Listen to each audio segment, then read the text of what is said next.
Salut tout le monde, une petite vidéo pour parler aujourd'hui de traitement des textures et comment faire des jolies textures dans Unity et dans la 3D en général, mais là on va appliquer ça à Unity.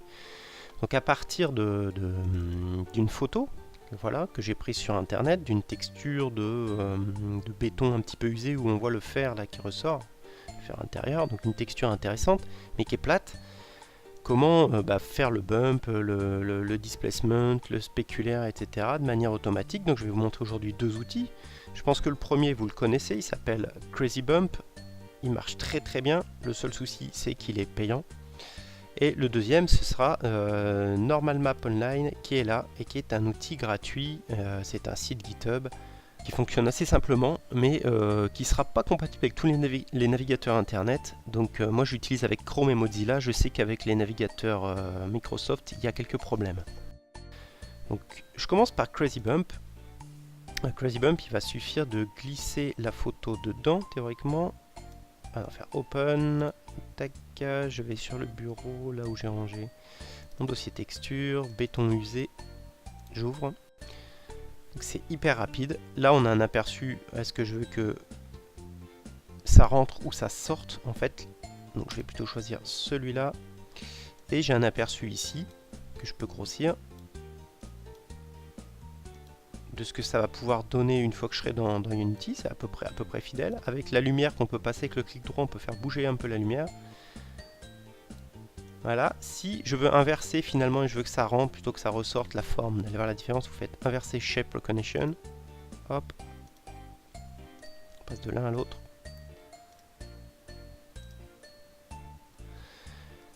Si je veux pas utiliser une boule, je peux ici venir et dire que je veux plutôt voir quelque chose sur quelque chose de plat. Donc voilà, un cube par exemple. Et je vais pouvoir régler ici l'intensité du bump.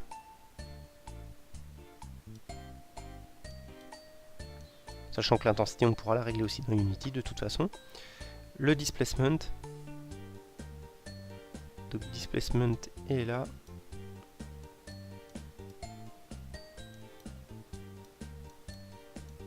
Je vais tout laisser par défaut, mais on peut vraiment régler pas mal de choses, même dans le spéculaire. Et quand je veux sauvegarder mon travail, je fais Save, et soit je sauvegarde que le normal, ou soit je sauvegarde toutes les textures. Moi je sauvegarde toutes les textures. Et je viens dans le dossier donc béton usé là, et je vais donc sauvegarder ça sous le nom Crazy Bump.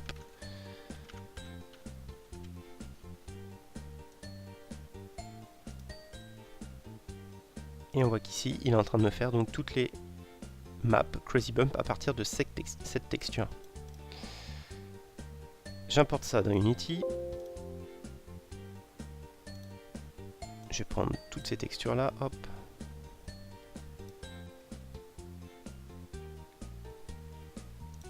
Je fais un clic droit, Curate Material. Je vais l'appeler Crazy Bump pour me souvenir que c'est ce matériau, Crazy, allez. Et je viens mettre le diffus sur le diffus. Celui-là, c'est le displacement. Je viens le mettre sur High Map.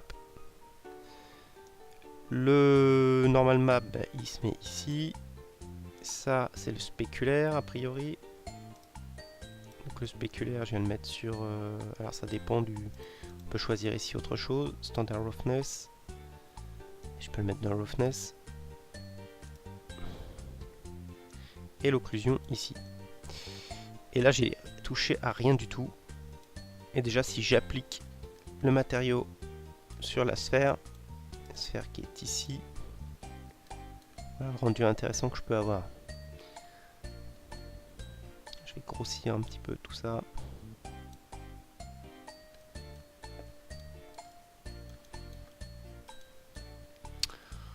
Ce serait peut-être plus flagrant sur un plane. Ouais, c'est plus parlant comme ça. Donc on voit les reflets qu'on peut avoir et tout ce que je vois ici, je peux donner un effet plus métallique. Le normal map, je peux le mettre plus ou moins fort. Donc ça va bouger vraiment en live. Vous voyez que les maps fonctionnent vraiment bien. Le high map, pareil. Mollo hein, sur le high map en général. Et l'occlusion, on voit quand même qu'il y a un bel effet d'occlusion. Je peux teinter le diffus.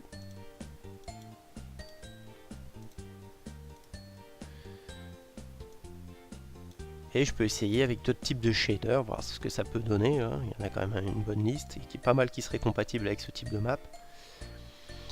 Donc ça c'est pour les maps de Crazy Bump, donc on voit qu'elles sont super propres. Maintenant je vais faire la même chose avec Normal Map Online.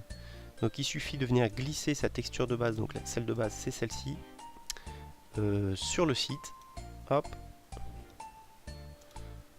Bon, si ça marche pas, vous venez chercher à la main. Texture, béton usé, et la voici. Voilà. On voit que le diffuse ici. Il m'a généré un normal map. Ici j'ai un aperçu que je peux changer, le mettre sur un plane, une sphère, un cylindre. Je vais faire plane et j'ai commencé à regarder. Alors c'est un peu moins précis que ce qu'on peut avoir justement sur Crazy Bump, hein. C'est un outil gratuit, je vous rappelle. Par contre on voit que le bump de base là il est un peu fort, donc 2,5, on va plutôt le passer à 1. Il y a des petits réglages à effectuer et puis essayer de voir un petit peu voilà, ce qu'on peut obtenir. Là c'est soit flouté ou pas flouté, donc je vais le laisser par défaut. Donc on voit que ça génère un joli bump. Je peux aussi venir recharger le diffus pour voir l'aperçu un peu plus réaliste. Voilà. J'ai la map de displacement que je vais pouvoir régler aussi en contraste. Alors on va y aller mollo. La rendre floue. Alors le displacement en général il est un peu flou. L'ambient occlusion, elle, on va peut-être la descendre un petit peu. Voilà, histoire d'y voir quelque chose. Et le spéculaire, j'aurais tendance à le descendre aussi un petit peu. Voilà, donc on va peut-être être un peu moins, tout est un peu moins automatique et un peu moins puissant que dans Crazy Bump, mais c'est complètement gratuit, je vous rappelle. Donc là, il faut télécharger map par map. Donc je vais prendre la première et je vais l'appeler donc normal map underscore. Hop, et je vais l'appeler normal. Donc je sauvegarde les maps une par une. Elles vont aller se mettre dans mon dossier de téléchargement, j'irai les récupérer ensuite.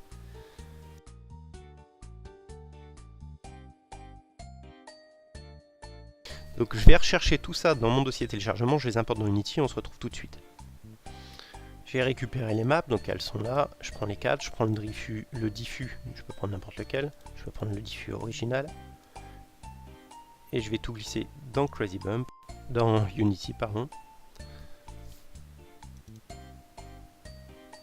À la limite je vais créer un autre dossier pour bien dissocier les deux. Et je vais rechercher tout ça.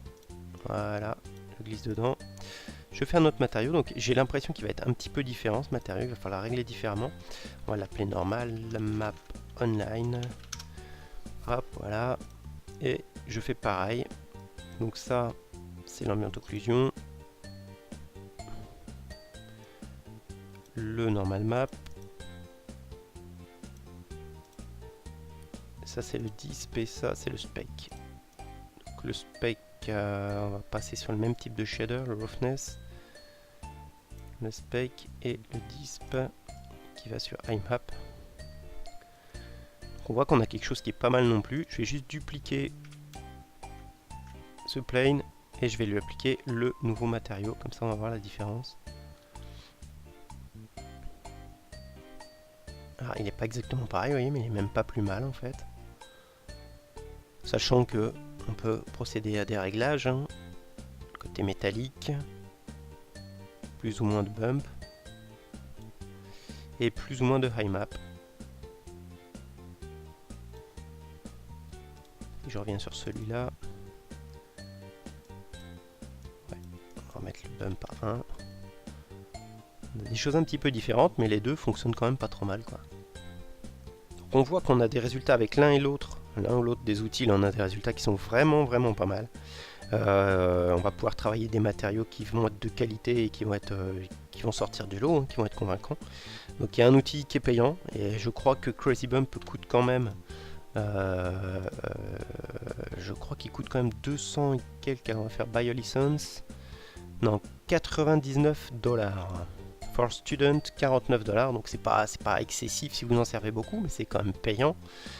L'autre est gratuit et on voit que le résultat est quand même pas mal. Donc voilà. J'espère que vous avez découvert quelque chose.